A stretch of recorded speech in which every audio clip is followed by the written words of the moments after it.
교회에서 우리 집사님은 사업이 잘 되시네요. 들을 때. 여러분, 이런 경험 있으신가요? 주일 예배를 마치고 교회 로비에서 성도들과 인사를 나누는데 누군가 옆에서 이런 말을 합니다. 아, 김 집사님 댁은 정말 사업이 잘 되시나 봐요. 이번 건축 헌금도 그렇게 많이 내시고, 박 권사님은 선교 후원도 여러 곳 하시고, 정말 하나님이 복 주셨나 봐요. 그 순간, 여러분의 마음은 어떠신가요? 헌금 봉투에 적힌 작은 숫자를 생각하며 괜히 주머니 속으로 손이 들어가지 않나요? 아니면 나는 언제쯤 저렇게 넉넉하게 드릴 수 있을까? 하는 생각에 마음이 무거워지지 않으신가요? 오늘 이 시간, 우리가 나눌 이야기는 바로 이것입니다.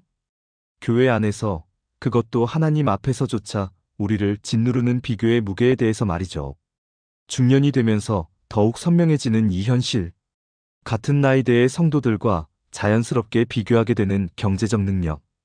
11조 액수로 대충 짐작되는 수입 차이. 특별헌금이 있을 때마다 느끼는 그 미묘한 부담감.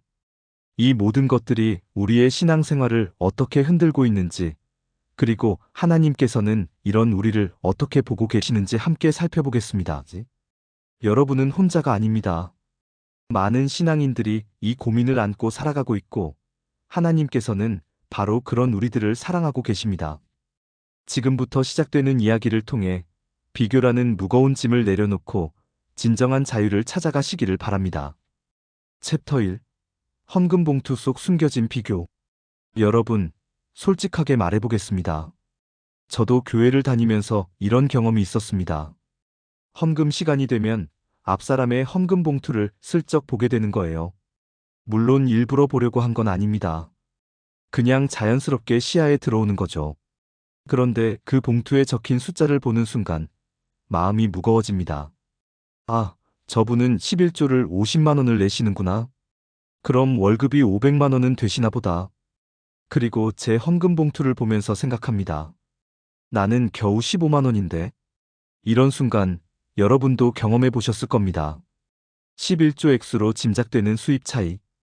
우리가 인정하든 안 하든 11조 액수는 그 사람의 경제적 능력을 가늠하는 바로미터가 되어버렸습니다.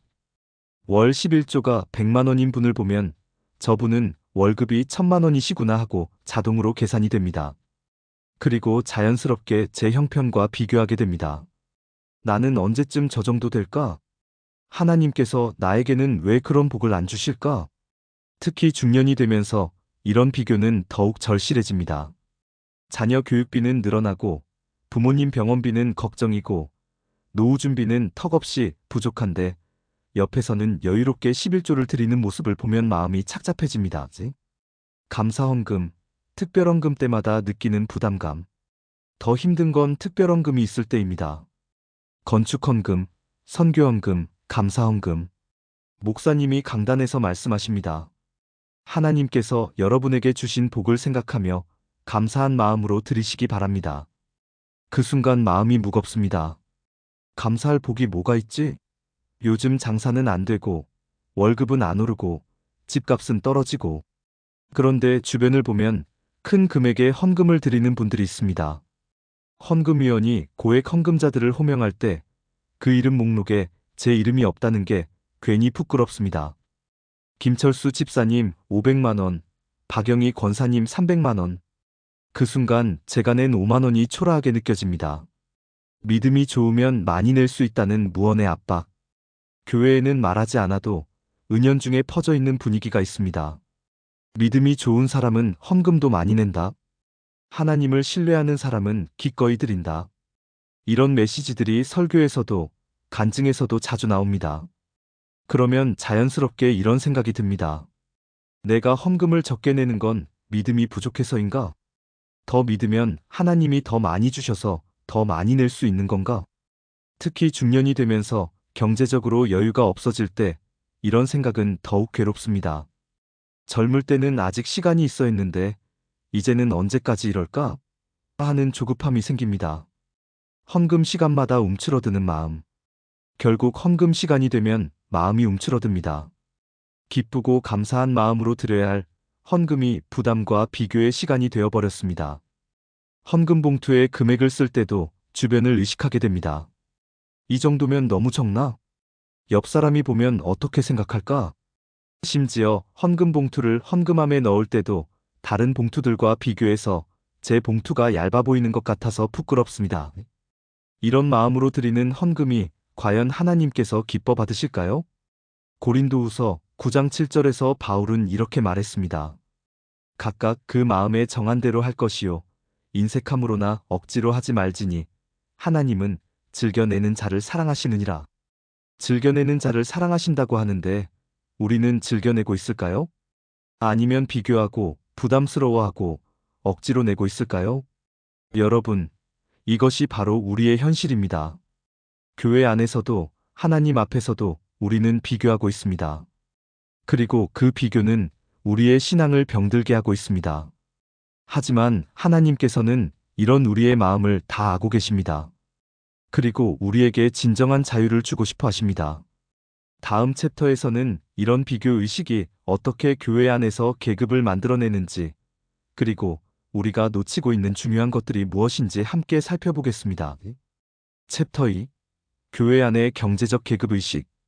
여러분, 교회는 모든 사람이 평등한 곳이어야 합니다. 하나님 앞에서는 부자나 가난한 자나, 높은 자나, 낮은 자나, 모두 똑같은 죄인이고, 똑같은 사랑을 받는 하나님의 자녀들이죠. 그런데 현실은 어떨까요? 안타깝게도 교회 안에서도 보이지 않는 계급이 존재합니다. 그리고 그 계급을 가르는 가장 명확한 기준 중 하나가 바로 경제력입니다.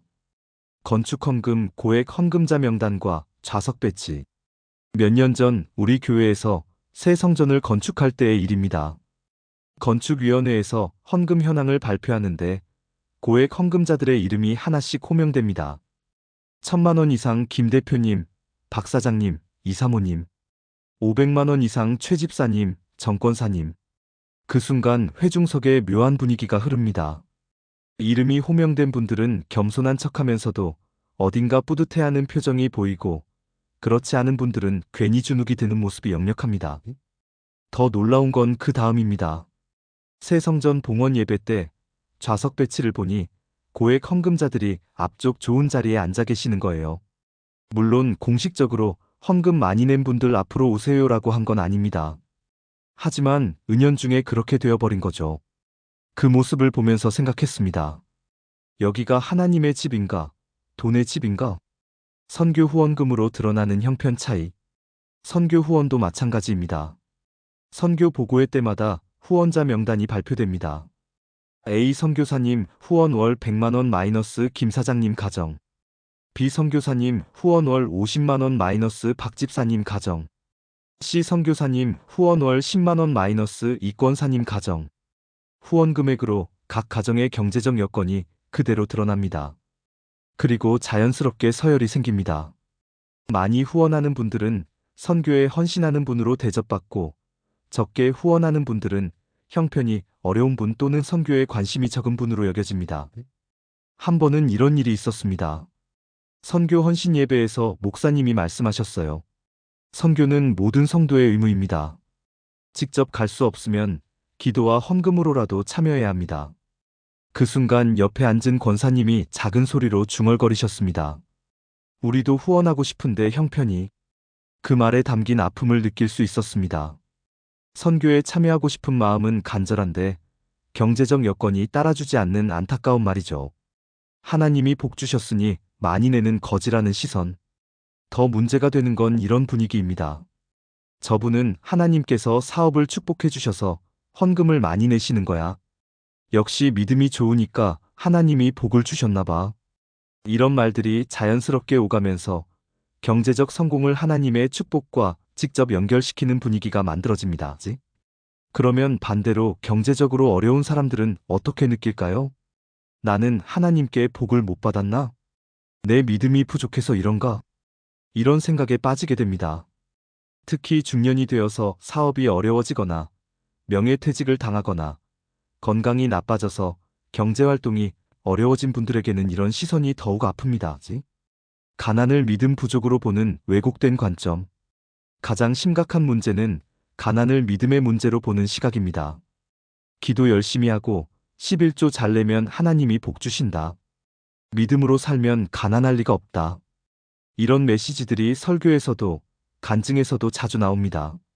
물론 하나님께서 우리의 필요를 채워주신다는 믿음은 중요합니다. 하지만 경제적 어려움을 무조건 믿음 부족의 결과로 보는 것은 위험한 발상입니다. 예수님도 가난하게 사셨습니다. 여우도 굴이 있고 공중의 새도 거처가 있으되 인자는 머리 둘 곳이 없다고 하셨죠. 그렇다면 예수님의 믿음이 부족해서 가난하게 사신 건가요? 절대 그렇지 않습니다. 하지만 교회 안의 분위기는 종종 이런 논리를 만들어냅니다. 돈이 없으면 믿음이 없는 것, 가난하면 하나님께 사랑받지 못하는 것. 이런 왜곡된 관점이 얼마나 많은 성도들을 상처 입히고 있는지 모릅니다. 한 번은 교회에서 이런 일이 있었습니다. 한 집사님이 사업 실패로 경제적으로 어려워지셨는데 그 후로 교회에 오시는 것을 부담스러워하기 시작하신 거예요. 이유를 물어보니 이런 대답이 돌아왔습니다. 사람들이 믿음이 부족해서 망했다고 생각할까봐 부끄러워요. 정말 마음이 아팠습니다. 교회는 상처받은 사람들이 위로받고 치유받는 곳이어야 하는데 오히려 더 큰 상처를 주는 곳이 되어버린 거죠. 여러분, 이것이 우리가 마주하고 있는 현실입니다. 교회 안에 존재하는 보이지 않는 경제적 계급의식, 헌금 액수로 사람을 평가하고 경제적 성공을 믿음의 증거로 여기며 가난을 믿음 부족의 결과로 보는 왜곡된 시각, 이런 것들이 얼마나 많은 성도들을 힘들게 하고 있는지 모릅니다. 하지만 성경은 이런 우리의 생각과 다른 이야기를 하고 있습니다. 다음 챕터에서는 우리가 11조와 헌금을 대하는 잘못된 관점들, 그리고 그로 인해 생기는 스트레스의 진짜 이유에 대해 살펴보겠습니다. 챕터 3. 11조 스트레스의 진짜 이유. 여러분, 11조에 대해 솔직하게 이야기해 보겠습니다. 11조는 본래 하나님께 대한 감사와 신뢰의 표현이어야 합니다. 하나님께서 주신 모든 것에 감사하며 앞으로도 채워주실 것을 믿고 드리는 신앙의 행위죠. 그런데 언제부터인가 11조가 스트레스의 원인이 되어버렸습니다.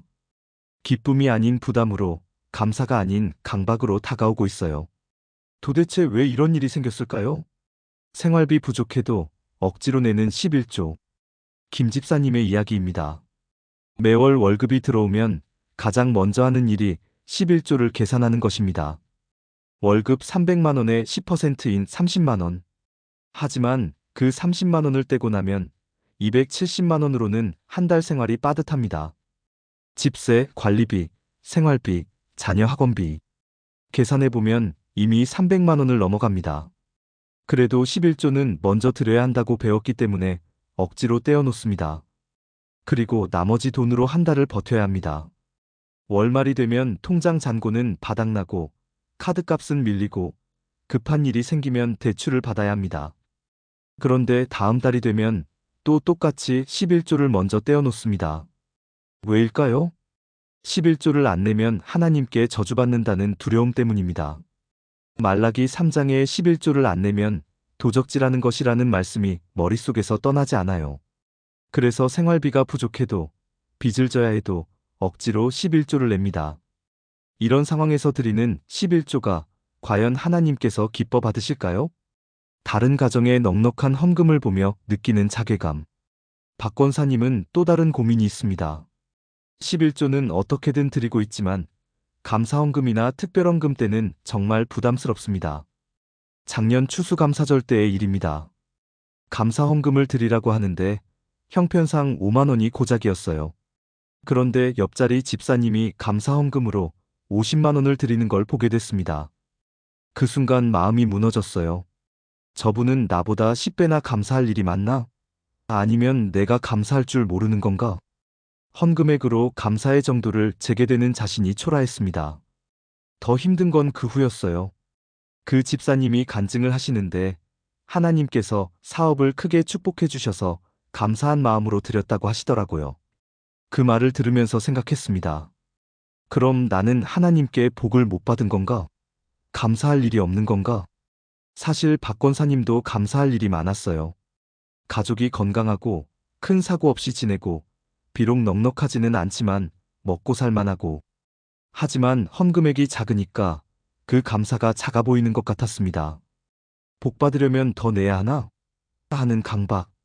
최 집사님은 또 다른 스트레스를 안고 계십니다. 교회에서 믿음의 헌금을 드리면 하나님께서 갑절로 갚아주신다는 설교를 들었어요. 그래서 생각했습니다. 그럼 11조보다 더 많이 내면 더 많은 복을 받는 건가? 처음에는 11조만 드렸는데 점점 더 많이 드리기 시작했습니다. 11조 10%, 감사헌금 5%, 선교헌금 3%. 이렇게 하다 보니 월급의 거의 20%를 헌금으로 드리게 됐어요. 그런데 생활은 더 어려워졌습니다. 헌금은 늘렸는데 복은 안 오고 오히려 경제적으로 더 힘들어진 거예요. 그러면서 이런 생각이 들었습니다. 더 내야 하나? 아직도 부족한가? 아니면 내 믿음이 문제인가? 헌금이 복을 받기 위한 투자처럼 여겨지기 시작했습니다. 많이 넣으면 많이 나오는 자판기 같은 거죠. 하지만 결과는 기대와 달랐고, 그러면서 하나님께 대한 원망까지 생기기 시작했습니다. 헌금을 거래로 생각하게 되는 함정. 이런 일들이 왜 생길까요? 가장 큰 이유는 헌금을 하나님과의 거래로 생각하기 때문입니다. 내가 이만큼 드리니까 하나님도 이만큼 주세요. 11조를 꼬박꼬박 내니까 복을 주세요. 믿음의 헌금을 드리니까 갑절로 갚아주세요. 이런 식으로 생각하면 헌금이 투자가 되어버립니다. 투자한 만큼 수익이 나와야 하고 수익이 안 나오면 실망하고 원망하게 됩니다. 특히 중년이 되면서 경제적 압박이 커질 때 이런 생각은 더 강해집니다. 이제 벌 수 있는 시간도 얼마 남지 않았는데 하나님께서 빨리 복을 주셔야 하는 거 아닌가? 하지만 성경에서 말하는 헌금의 의미는 전혀 다릅니다. 헌금은 거래가 아니라 예배입니다. 하나님께서 이미 주신 것에 대한 감사의 표현이고 앞으로도 채워주실 것을 믿는 신뢰의 고백입니다. 복을 받기 위해서 드리는 게 아니라 이미 받은 복에 감사해서 드리는 거예요. 그런데 언제부터인가 이 순서가 뒤바뀌어 버렸습니다. 감사해서 드리는 것이 아니라 복을 받기 위해서 드리게 된 거죠. 여러분, 이것이 바로 11조 스트레스의 진짜 이유입니다. 헌금을 거래로 보고, 투자로 보고, 복을 얻기 위한 수단으로 보기 때문에 스트레스가 생기는 거예요. 그리고 다른 사람들과 비교하면서 나는 왜 저만큼 못 드릴까? 나는 왜 저만큼 복을 못 받을까? 하는 생각에 빠지게 됩니다. 하지만 성경은 이런 우리의 생각과는 전혀 다른 관점을 제시하고 있습니다.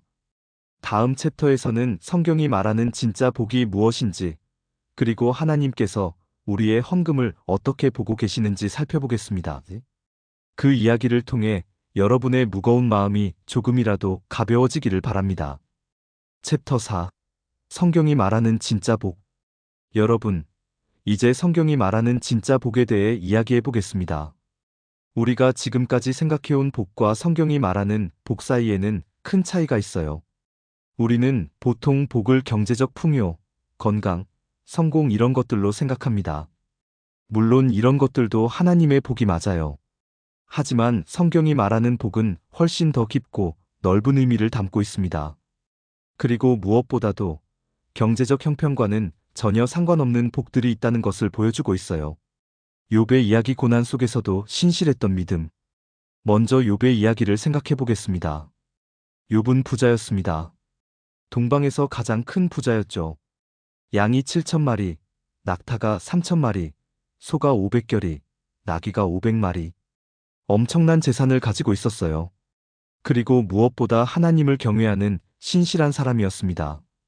그런데 하루아침에 모든 것을 잃었습니다. 재산도, 자녀들도, 건강까지도 모두 잃었어요. 그때 욥의 친구들이 찾아와서 뭐라고 했을까요? 욥아, 네가 죄를 지었으니까 이런 일이 생긴 거야. 회개하면 하나님께서 다시 복을 주실 거야. 고난받는 건 믿음이 부족해서야. 지금 우리 교회에서 흔히 들을 수 있는 말들이죠.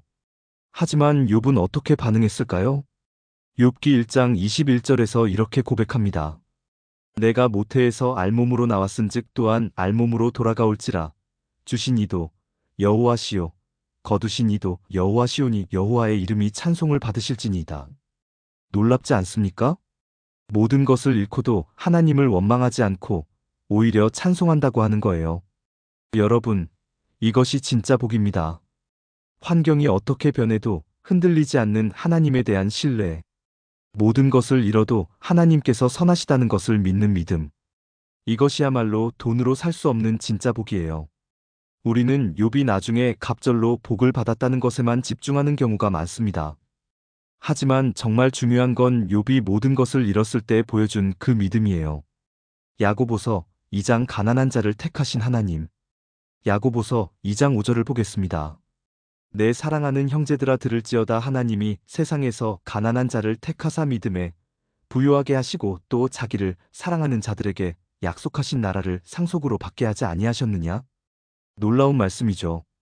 하나님께서 가난한 자를 택하셨다고 말하고 있어요. 그리고 그들을 믿음에 부요하게 하신다고 하십니다. 여기서 중요한 건 믿음에 부요하다는 표현입니다. 경제적으로는 가난할 수 있지만 믿음에는 부요할 수 있다는 뜻이에요. 그렇다면 어떤 게 더 복일까요? 돈은 많지만 믿음이 없는 것과 돈은 없지만 믿음이 풍성한 것 중에서요? 야고보는 계속해서 이렇게 말합니다. 그런데 너희는 가난한 자를 업신 여겼도다. 부자는 너희를 압제하며 법정으로 끌고 가지 아니하느냐? 당시 교회에서도 부자들을 우대하고 가난한 사람들을 차별하는 일이 있었나 봅니다. 지금 우리 교회의 모습과 참 비슷하죠. 하지만 야고보는 이런 차별을 강하게 비판하고 있어요. 하나님께서는 가난한 자들을 택하셔서 믿음에 부요하게 하셨는데 사람들은 여전히 돈으로 사람을 평가하고 있다는 거요. 마태복음 6장 염려하지 말라는 예수님의 가르침. 마태복음 6장에서 예수님께서는 이렇게 말씀하셨습니다. 그러므로 내일 일을 위하여 염려하지 말라. 내일 일은 내일이 염려할 것이요. 한날의 괴로움은 그날로 족하니라. 그리고 그 앞에서는 이런 말씀도 하셨어요. 공중의 새를 보라 심지도 않고 거두지도 않고 창고에 모아들이지도 아니하되 너희 하늘 아버지께서 기르시나니 너희는 이것들보다 귀하지 아니하냐? 들의 백합화가 어떻게 자라는가 생각하여 보라. 수고하지도 않고 길쌈하지도 아니하느니라. 그러나 내가 너희에게 말하노니 솔로몬의 모든 영광으로도 입은 것이 이 꽃 하나만 갖지 못하였느니라. 예수님께서는 우리에게 경제적 염려에서 벗어나라고 말씀하고 계십니다. 왜일까요? 하나님께서 우리의 필요를 아시고 채워주시기 때문이에요. 새들도 기르시고 꽃들도 입히시는 하나님께서 우리를 어떻게 버려두시겠어요? 하지만 우리는 여전히 염려합니다. 11조 내면 생활비가 부족할까? 헌금 많이 내지 못하면 복을 못 받을까? 다른 사람들보다 형편이 어려우면 하나님께 사랑받지 못하는 걸까? 이런 염려들로 가득 차 있어요. 그런데 예수님께서는 먼저 그의 나라와 그의 의를 구하라. 그리하면 이 모든 것을 너희에게 더하시리라고 말씀하셨습니다. 경제적인 것을 먼저 구하지 말고 하나님의 나라와 의를 먼저 구하라는 거예요. 그러면 필요한 모든 것을 하나님께서 더해주신다는 약속입니다. 누가복음 6장 가난한 자는 복이 있나니. 누가복음 6장 20절에서 예수님께서는 이렇게 말씀하셨습니다. 가난한 자는 복이 있나니 하나님의 나라가 너희 것이미요. 정말 놀라운 말씀이죠.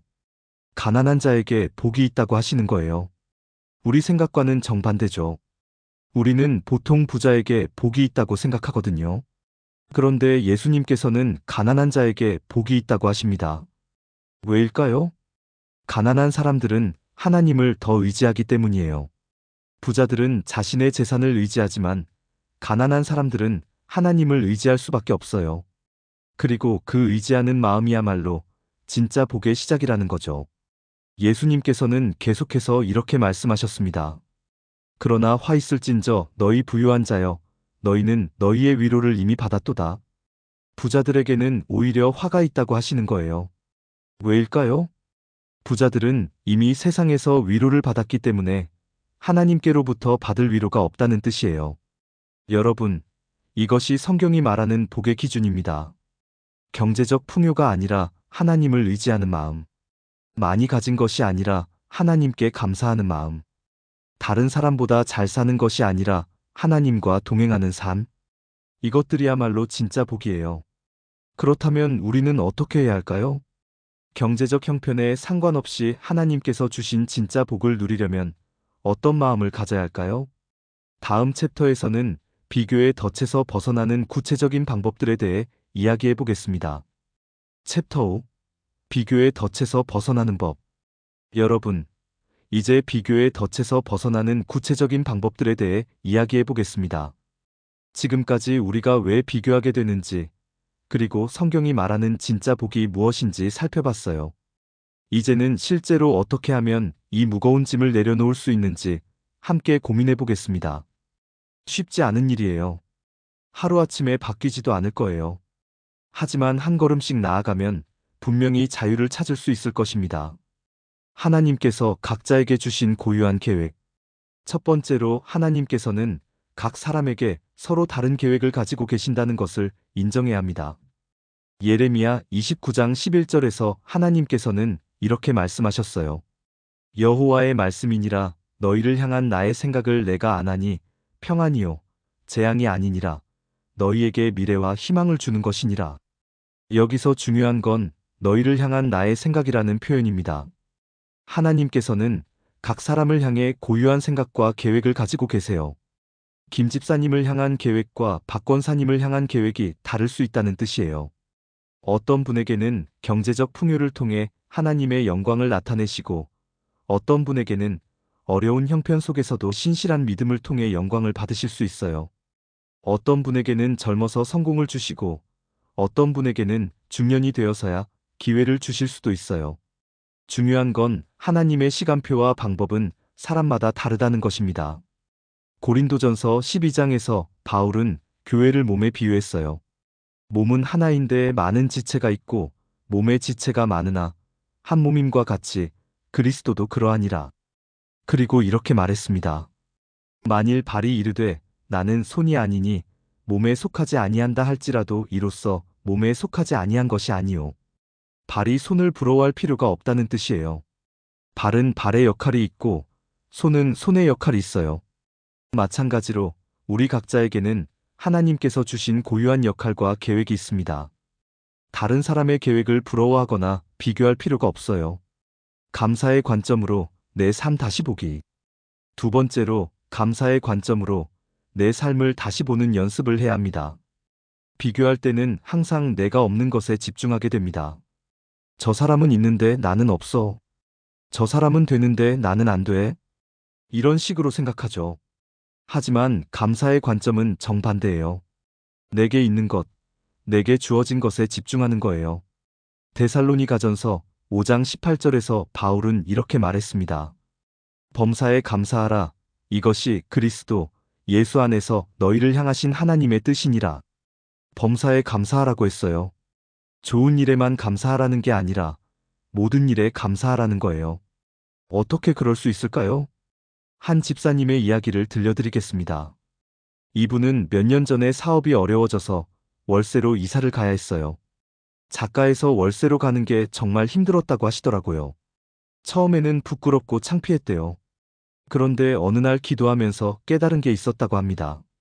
하나님, 그래도 감사합니다. 집이 있어서 감사하고, 월세를 낼 수 있는 능력이 있어서 감사하고, 가족이 함께 있어서 감사합니다. 관점을 바꾸니까 보이는 게 달라졌다고 하시더라고요. 집은 작아졌지만 가족이 더 가까워졌고 돈은 적어졌지만 하나님을 더 의지하게 됐다고 하세요. 이것이 감사의 관점입니다. 없는 것에 집중하지 않고 있는 것에 집중하는 거예요. 남을 축복하는 마음으로 시선 바꾸기. 세 번째로 남을 축복하는 마음을 가져야 합니다. 비교할 때는 상대방의 성공을 시기하고 질투하게 됩니다. 왜 저 사람만 잘 될까? 불공평해. 이런 마음이 들어요. 하지만 축복하는 마음은 정반대입니다.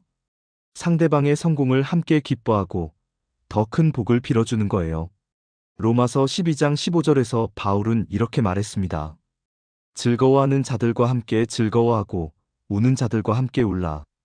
다른 사람이 즐거워할 때 함께 즐거워하라는 거예요. 쉽지 않죠. 특히 내가 어려울 때는 더욱 어려워요. 하지만 이것이야말로 진정한 신앙의 모습입니다. 한 권사님의 간증을 들려드리겠습니다. 이분은 남편이 실직해서 정말 어려운 시기를 보내고 계셨어요. 그런데 같은 구역 집사님이 사업이 대박이 나서 새 차를 사셨다는 소식을 들었어요. 처음에는 정말 시기가 났다고 하시더라고요. 하나님은 불공평하시다는 생각까지 들었대요. 그런데 기도하면서 마음을 바꾸기로 했다고 합니다. 그 집사님을 위해 축복 기도를 드리기 시작한 거예요. 하나님, 김 집사님이 더욱 복을 받으시게 해주세요. 그 복으로 하나님께 영광 돌리시게 해주세요. 처음에는 억지로 했는데 계속 기도하다 보니 정말 그 마음이 되더라고 하세요. 그리고 신기한 일이 일어났어요. 그 집사님이 권사님 가정이 어렵다는 걸 알고 도움의 손길을 내밀어 주신 거예요. 축복했는데 오히려 축복을 받게 된 거죠. 이것이 축복하는 마음의 힘입니다. 비교 대신 협력의 관점. 네 번째로, 비교 대신 협력의 관점을 가져야 합니다. 비교할 때는 상대방을 경쟁자로 봅니다. 제로섬 게임처럼 상대방이 이기면 내가 지는 것으로 생각해요. 하지만 하나님 나라에서는 모두가 함께 이길 수 있어요. 고린도전서 3장 6-7절에서 바울은 이렇게 말했습니다. 나는 심었고 아볼로는 물을 주었으되 오직 하나님께서 자라나게 하셨나니 그런즉 심는 이나 물 주는 이는 아무것도 아니로되 오직 자라나게 하시는 이는 하나님뿐이니라. 바울과 아볼로가 서로 경쟁한 게 아니라 협력한 거예요. 바울은 씨를 심고 아볼로는 물을 주고 하나님께서 자라게 하신 거죠. 각자의 역할이 다르지만 모두 필요한 역할이었어요. 마찬가지로 우리도 서로 다른 역할을 가지고 있습니다. 어떤 분은 많은 헌금으로 교회를 섬기고, 어떤 분은 봉사로 섬기고, 어떤 분은 기도로 섬겨요. 모두 소중한 역할이에요. 비교할 게 아니라 협력할 일인 거죠. 하나님과의 개인적 관계에 집중하기. 마지막으로 하나님과의 개인적 관계에 집중해야 합니다. 비교는 항상 남과의 관계에서 시작돼요. 하지만 신앙은 본질적으로 하나님과 나의 개인적 관계예요. 갈라디아서 6장 4절에서 바울은 이렇게 말했습니다. 각각 자기의 일을 살피라 그리하면 자랑할 것이 자기에게만 있고 남에게는 있지 아니하리라. 자기의 일을 살피라는 거예요. 남의 일 말고요. 내가 하나님 앞에서 어떤 사람인지, 하나님께서 나에게 무엇을 원하시는지, 나는 어떻게 하나님께 순종하고 있는지, 이런 것들에 집중하라는 뜻이에요. 남이 얼마나 헌금을 내는지, 남이 얼마나 복을 받았는지는 중요하지 않아요. 중요한 건 내가 하나님과 어떤 관계를 맺고 있느냐는 거예요. 여러분, 비교의 덫에서 벗어나는 것은 하루아침에 되는 일이 아닙니다. 오랫동안 익숙해진 생각의 패턴을 바꾸는 것이기 때문에 시간이 걸려요. 하지만 포기하지 마세요. 하나님께서 여러분을 도와주실 거예요. 다음 챕터에서는 하나님께서 보시는 우리의 진짜 가치가 무엇인지 살펴보겠습니다. 그 이야기를 통해 여러분이 얼마나 소중한 존재인지 깨닫게 되기를 바랍니다. 챕터 6. 하나님이 보시는 나의 가치. 여러분, 이제 가장 중요한 이야기를 해보겠습니다. 바로 하나님께서 보시는 우리의 진짜 가치에 대한 이야기예요. 우리는 지금까지 세상의 기준으로 우리의 가치를 평가해왔습니다. 얼마나 벌고, 얼마나 가지고, 얼마나 성공했는지. 하지만 하나님께서는 전혀 다른 기준으로 우리를 보고 계십니다. 그리고 그 기준으로 볼 때 여러분은 정말 소중하고 값진 존재예요. 경제적 성공과 무관한 하나님의 사랑. 먼저 이것을 분명히 해야 합니다. 하나님의 사랑은 우리의 경제적 능력과 전혀 상관이 없어요. 로마서 8장 38-39절에서 바울은 이렇게 고백했습니다. 내가 확신하노니 사망이나 생명이나 천사들이나 권세자들이나 현재일이나 장래일이나 능력이나 높음이나 깊음이나 다른 어떤 피조물이라도 우리를 우리 주 그리스도 예수 안에 있는 하나님의 사랑에서 끊을 수 없으리라. 여기에 가난이나 부유함이나라는 말은 없어요. 왜일까요? 하나님의 사랑은 우리의 경제적 상황과 상관없이 변하지 않기 때문이에요. 부자든 가난한 사람이든 11조를 많이 내든 적게 내든 하나님의 사랑은 똑같아요. 한 목사님이 이런 말씀을 하셨어요. 하나님은 은행 잔고를 보고 사랑하시는 분이 아니다. 마음을 보고 사랑하시는 분이다. 정말 맞는 말이에요. 하나님께서는 우리의 통장 잔고나 헌금 액수를 보고 사랑의 정도를 정하시지 않아요. 우리의 마음을 보시고 사랑하세요. 내가 하나님께 소중한 이유. 그렇다면 우리가 하나님께 소중한 이유는 뭘까요? 첫째, 우리는 하나님의 형상으로 지음받았기 때문입니다. 창세기 1장 27절에 이렇게 기록되어 있어요. 하나님이 자기 형상 곧 하나님의 형상대로 사람을 창조하시되 우리는 하나님의 형상으로 지음받은 존재예요. 이것만으로도 우리는 엄청난 가치를 가진 존재입니다. 세상의 그 어떤 것과도 비교할 수 없는 가치죠. 둘째, 예수님께서 우리를 위해 십자가에 달리셨기 때문입니다. 요한복음 3장 16절의 유명한 말씀이죠. 하나님이 세상을 이처럼 사랑하사 독생자를 주셨으니 하나님께서 독생자까지 주실 만큼 우리를 사랑하신다는 거예요. 만약 우리가 가치 없는 존재라면 예수님께서 십자가에 달리셨을까요? 절대 그렇지 않아요. 우리가 그만큼 소중하고 값진 존재이기 때문에 예수님께서 목숨을 내어주신 거예요. 셋째, 우리는 하나님의 자녀이기 때문입니다. 요한복음 1장 12절에 이렇게 말씀하고 있어요.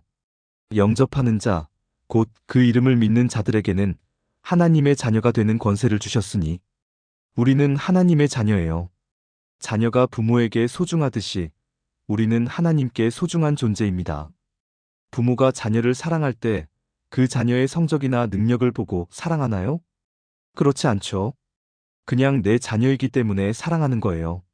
마찬가지로 하나님께서도 우리를 그냥 당신의 자녀이기 때문에 사랑하세요. 세상의 기준 vs 하나님의 기준. 세상의 기준과 하나님의 기준을 비교해 보겠습니다. 세상은 이렇게 말해요. 많이 가진 사람이 가치 있다. 성공한 사람이 인정받는다. 부자가 복받은 사람이다. 하지만 하나님의 기준은 다릅니다. 마태복음 5장에서 예수님께서 말씀하신 팔복을 보면 알 수 있어요. 심령이 가난한 자는 복이 있나니, 애통하는 자는 복이 있나니, 온유한 자는 복이 있나니, 의에 줄이고 목마른 자는 복이 있나니, 여기에 부자는 복이 있나니라는 말씀은 없어요. 오히려 심령이 가난한 자, 즉 하나님을 의지하는 자에게 복이 있다고 하셨어요. 사무엘상 16장 7절에서 하나님께서는 이렇게 말씀하셨습니다. 사람은 외모를 보거니와 나 여호와는 중심을 보느니라. 하나님께서는 겉모습이 아니라 마음을 보신다는 거예요.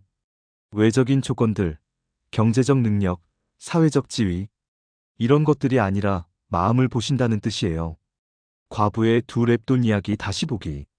누가복음 21장에 나오는 과부의 두 렙돈 이야기를 다시 생각해 보겠습니다.